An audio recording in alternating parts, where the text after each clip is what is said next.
So, baliktarin natin siya. So, nakikita nyo siya. Pakita ko ha. Crispy yung itsura niya, di ba?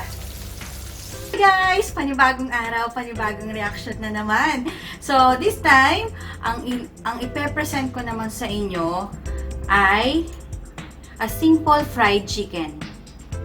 So, yun naman yung ipe-present ko sa inyo kung paano ko siya ginagawa, kung paano ko ginawa yung marination ng chicken, yung breading, at yung paggawa ko ng gravy sauce. So, tara! Simulan na natin! Tingnan nyo kung paano ko minamarinate yung chicken ko. So, ang kailangan ko lang is fish sauce or patis. Then, lemon.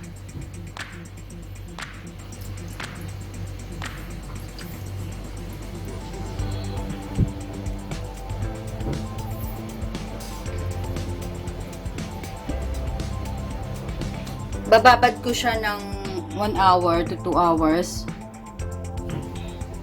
para sumama yung lasa niya sa manok. Then mamaya papakita ko naman kung paano ako gumawa ng breading. So ayan lang siya. Hayaan ko lang siyang ma-marinate ng 1 hour to 2 hours. Then after that, yung breading naman ang isusunod natin. After the breading, yung gravy sauce naman natin. So ayan, hayaan lang muna natin siya.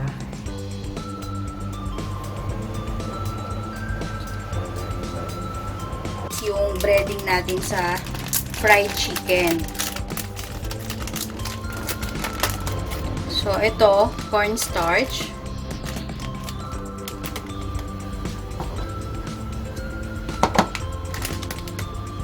Then, lagay tayo ng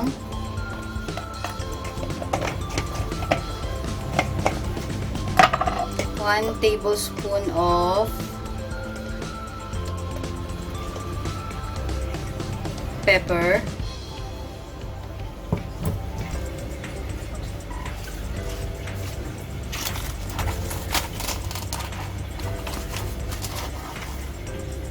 1 tablespoon of salt.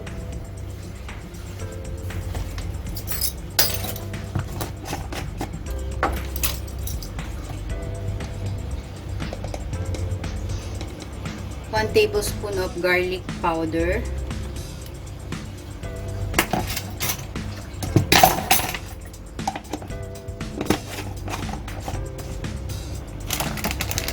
Then,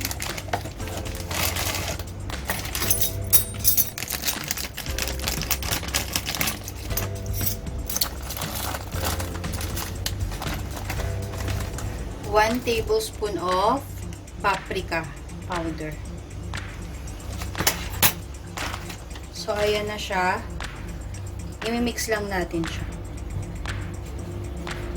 Para sa ating breading mamaya sa ating chicken habang hinihintay pa natin yung oras. Para maluto.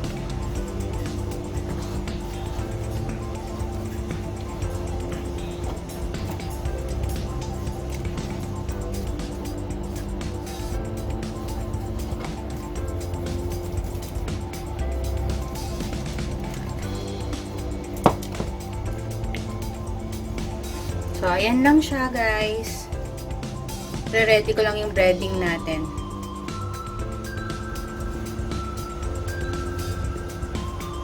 Next naman, kakailanganin natin is butter, chopped onions, chopped garlic, evaporated milk, soy sauce, and cornstarch.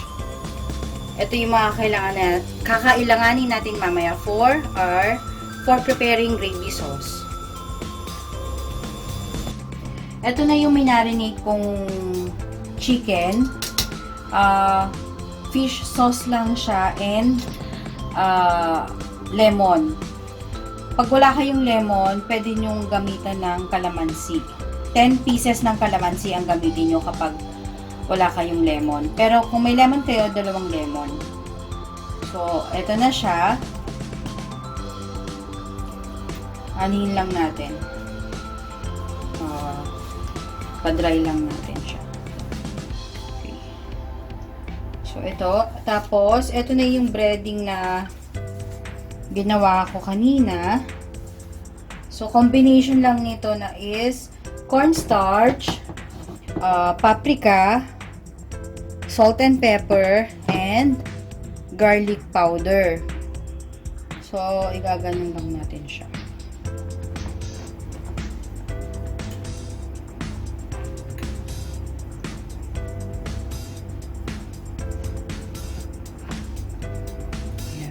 Mainit na yung pan natin, so pwede na natin siyang ilagay.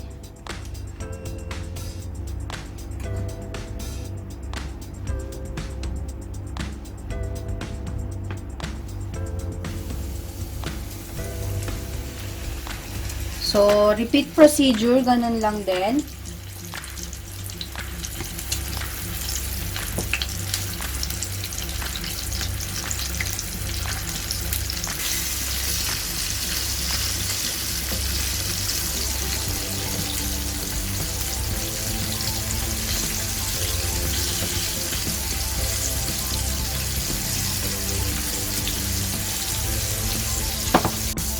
So, next naman is yung gravy sauce natin. So nakikita niyo, naglagay ako ng konting oil. Then, after that, maglalagay ako ng butter.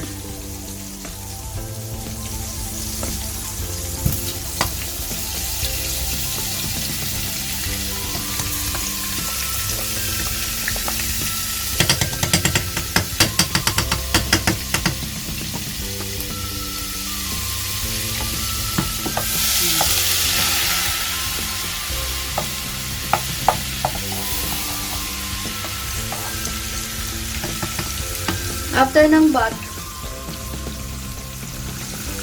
butter, lagay tayo ng chopped onion.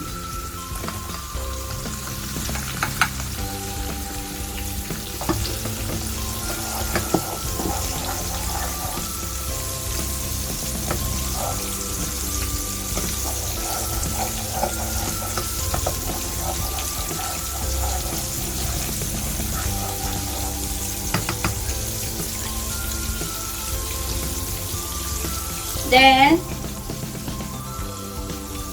chopped garlic.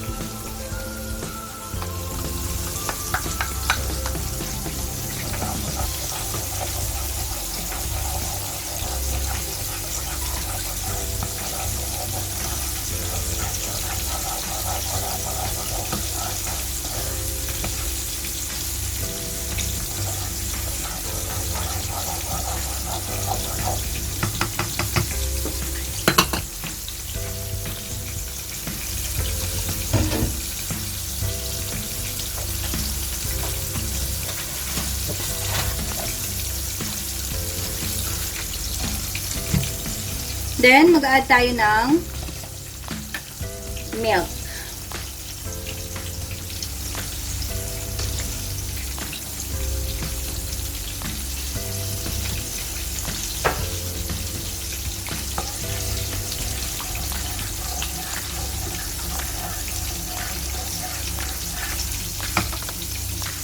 Tapos ng milk, maglagay tayo ng cornstarch.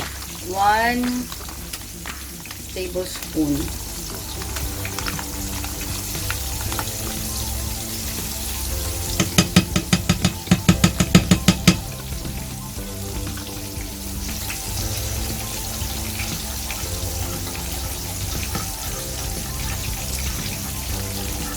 Soy sauce.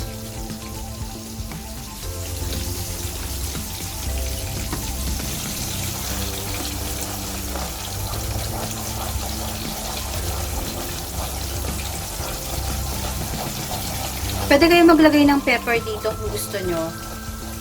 So, So, ako maglalagay ako ng pepper.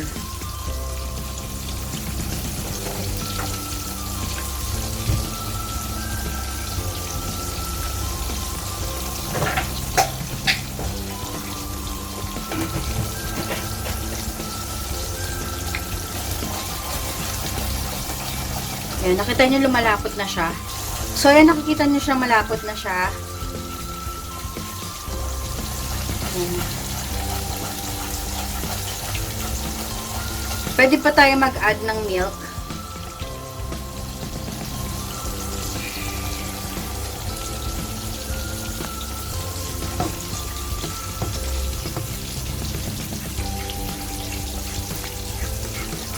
Tuloy-tuloyin nyo lang siya hanggang sa mag-even na yung texture niya.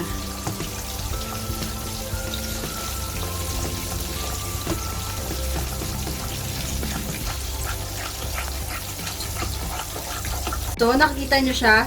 Pakita ko ha. Crispy yung itsura niya, di ba?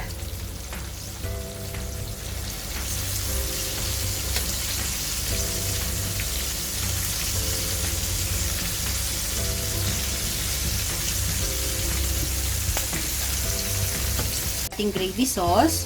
So, ulitin ko lang ulit yung ingredients niya. Konting oil, butter, cornstarch, soy sauce, chopped onions, chopped garlic, and optional na pepper. So, ito na yung finished product ng ating fried chicken. Pakita ko lang sa inyo, ha. Ayan siya. So, very crispy siya.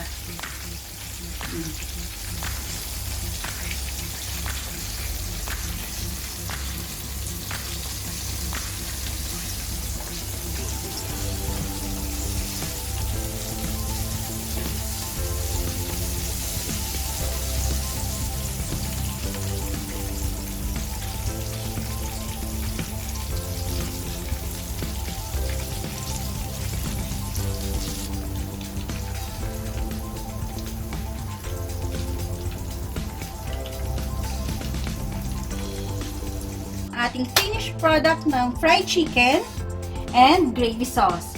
So, I hope you enjoyed this video. And for more videos and updates, don't forget to click subscribe and click the bell button. Thank you! Bye!